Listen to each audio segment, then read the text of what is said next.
یہ اللہ نے کروائی ہے مدد. کن سے؟ قریبیوں سے. اب وہ قریبی کون ہے؟ جب یہ آیت نازل ہوئی تو صحابہ نے پوچھا، توجہ چاہتا ہوں، اے اللہ کے حبیب من ہم، وہ قریبی کون ہے جن سے ہمیں محبت کرنی؟ تو اگر سارے قریبی ہوتے تو پوچھنے کی ضرورت ہی نہیں تھی. یہ داخل آبادی کہہ دیتا، وہ بھائی رسول کا کیوں ٹائم ضائع کرتے ہو، ہم سے پوچھ لو. رسول کے چچا کتنے ہیں، ان کی اولاد کتنی ہے، سورے کتنے ہیں، سالے کتنے ہیں. یہ کوئی چھپی ہوئی بات ہے؟ یہ تو ظاہر ہے. رسول کے رشتے دار بھائی کس کو نہیں پتا. تو اب جو صحابیوں نے یہ پوچھا کہ اللہ کے حبیب من ہم، یہ کون ہے، تو پوچھنا ہی بتا رہا ہے کہ اس سے مراد ہر رشتے دار نہیں ہے، اس سے وہ مراد ہے جسے اللہ نے قربت عطا کی ہے، اس سے وہ مراد ہوگا. باقی آپ سمجھیں کہ ہر رشتے دار نہیں. اب تاریخ کی کتابیں اٹھا کر شجرے نکال کے یہ چھٹی پشت میں وہ بھی ملتے ہیں، ساتویں میں. اب اس کا کوئی فائدہ نہیں. چلو میں بات ہی ختم کر دوں. اب رسول کی قرابت کا ذکر ہی نہیں کرا. جس نے اجر مانگا ہے پیغمبر کے رشتے دار نہ دیکھو، جس نے اجر مانگا ہے یا جس نے اجر منگوایا ہے آپ اسی کے رشتے دار دیکھ لو کہ اللہ کے رشتے دار کون ہے. جملہ تھوڑا سا خوفناک ہے کہ بھئی اللہ کے رشتے دار، یہ کیسے ممکن؟ تو رشتے دار چونکہ عام اصطلاح میں استعمال ہوتا ہے اس لیے عجیب لگا. اگر میں اس کو یوں کہہ دوں کہ اللہ کے قرابت دار، چلے یہ بھی تھوڑا سا مشکل ہے، تو یوں کہہ دوں اللہ کے قریبی.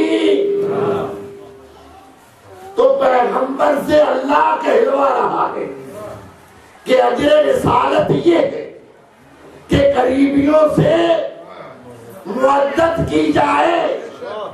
تو اب پیغمبر کو نہ دیکھو، یہ دیکھنا چاہیے کہ اللہ کے قریبی کون کون ہے. اور اگر رشتے داری مشکل لگتی ہے تو قربت کو آسان کر دوں. آپ نے نماز شروع کی، 2 رکعت نماز پڑھتا ہوں صبح کی، کس لیے؟ قربتین. آپ 2 رکعت پڑھ کے اللہ کے قریبی ہو سکتے ہیں.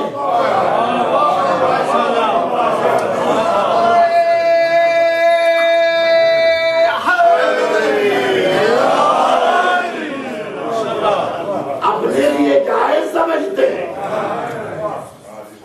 اور جو ہے ہی اللہ کے قریبی.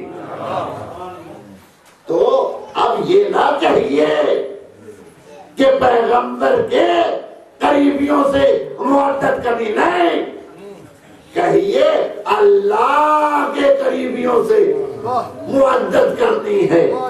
اور اللہ کے قریبی کیسے ثابت ہوں گے؟ پیغمبر بیٹھے ہوئے خطبہ دے رہے ہیں،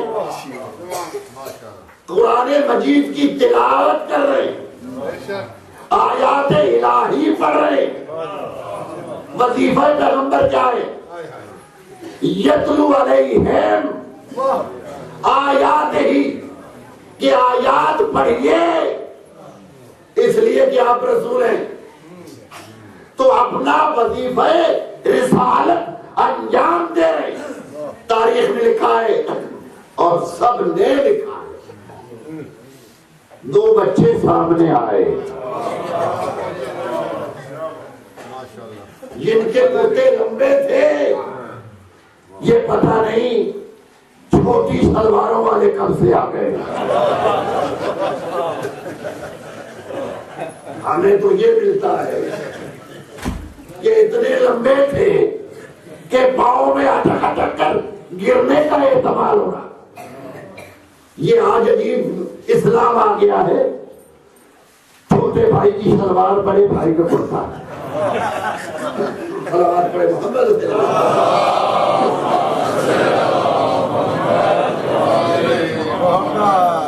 بچے سامنے آئے اور احتمال یہ تھا کہ پاؤں میں کرتے اٹکیں گے اور بچے گر نہ جائیں. پیغمبر کہاں بیٹھے منبر پر کیا کر رہے ہیں؟ اپنا شرعی وظیفہ، اپنی آفیشل ڈیوٹی، آیات کی تلاوت. اور ہیں کیا پیغمبر؟ یہ بھی قرآن سے پوچھتے ہیں ما محمد الا رسول. یہ کسی کے نانا نہیں ہے، یہ اللہ کے رسول ہے. تو اب جو بچے سامنے آئے پیغمبر نے خطبہ چھوڑا، آیات کی تلاوت کو روکا اور منبر سے اتر کر بچوں کو اٹھایا. تو یہ نہ کہنا کہ نانا نے بچوں کو اٹھایا، نہیں، اس لیے کہ یہ تو اللہ کے رسول ہیں اور یہ جو کام بھی کریں گے یہ رسالت کے لحاظ سے کریں گے. تو گرنے سے پہلے بچوں کو اس لیے اٹھایا کہ یہ رسالت اٹھا رہی ہے، امامت کو بچا رہی ہے.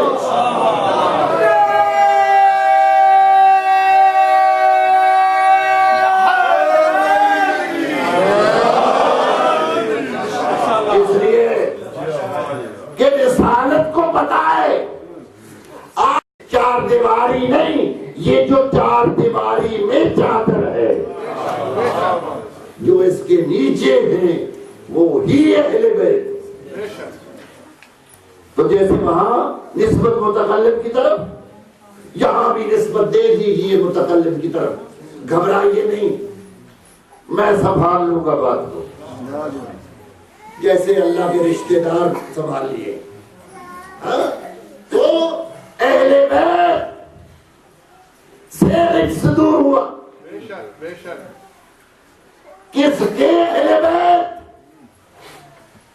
اب یہ نسبت بھی دیں اللہ کو جو رجس کو دور کر رہا ہے. تو اہل بیت کس کے؟ تو مجھے کہنے دیجئے پیغمبر کے بارے میں آپ کو یہ شک پڑے گا کہ بیویاں اتنی ہیں، رشتے دار اتنے ہیں، یہ سارے اہل بیت میں آتے ہیں یا نہیں آتے؟ اس بات کو چھوڑیں. دنیا میں بیت کس کا ہے؟ مکہ میں. کدھر چلے گئے؟ دنیا میں بیت کس کا ہے؟ اللہ کا. کدھر ہے؟ مکے میں. تو اہل بیت سے رجس دور ہونا ہے تو نسبت دے متکلم کو. تو اس کا بیت ہے مکہ میں. اب دیکھو اس بیت میں کون آیا ہے.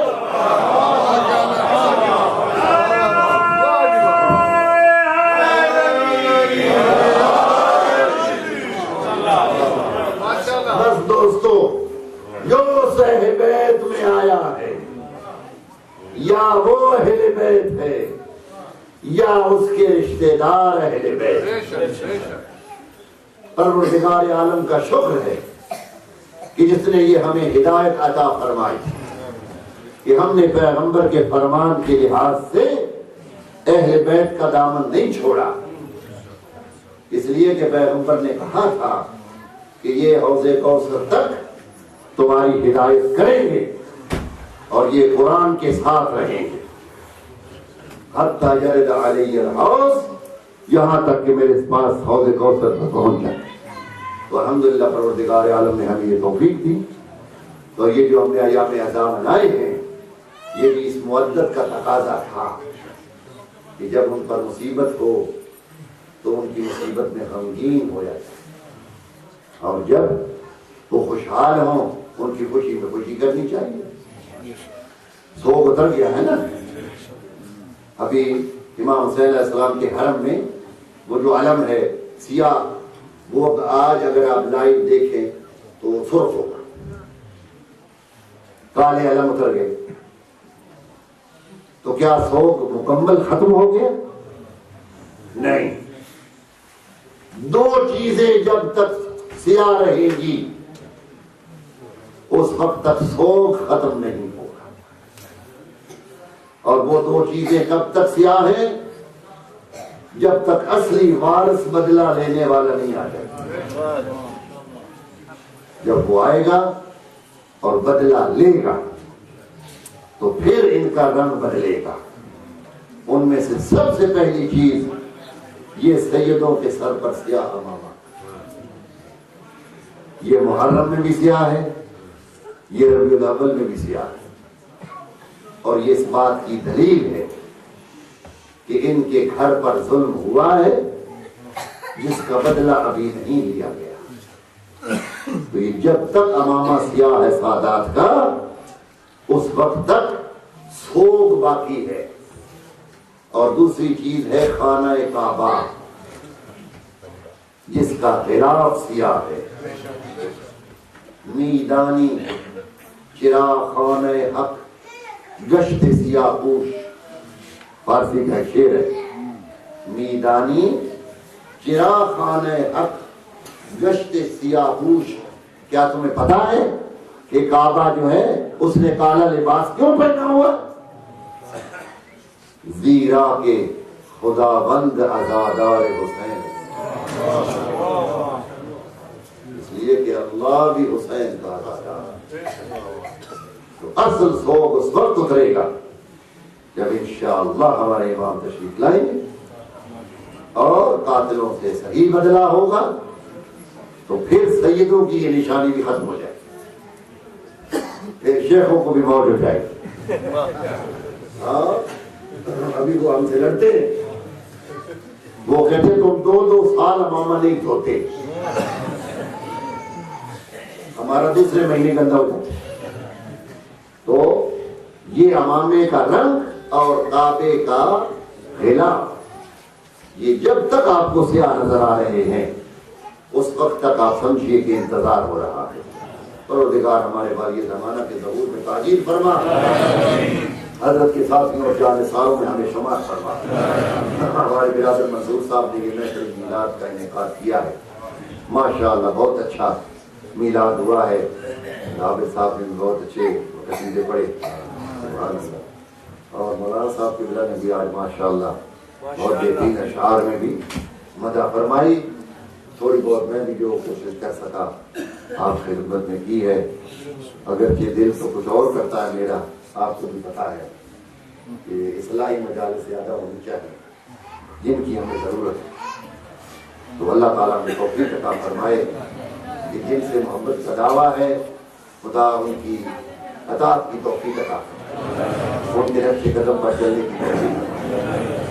بانی میلاد کے دینی دنیاوی مسائل اور مشکلات کو خدایا حل فرما، ان کے مرحومین کی مغفرت فرما، بالخصوص ان کے والدین کو اعلیٰ علیین میں جگہ عطا فرما۔ آپ سب کے اور میرے مرحومین کو بھی خدایا جنت میں جگہ عطا فرما۔ اور ہمارے بٹ صاحب کے کزن بیمار ہیں ہانگ کانگ میں، اللہ تعالیٰ ان کو شفا عطا فرما۔ آپ نے بھی جن کے جو بھی مریض ہیں خدایا ان کو صحت کام لگا، علماء اعلام کا سایہ ہمارے سروں پر سلامت ہے، اور حج اور زیارات کی شرط سے بار بار مشرف فرما۔ ربنا تقبل منا انك انت السميع العليم، ما شاء الله لا حول ولا قوة الا بالله العلي العظيم۔ صلوات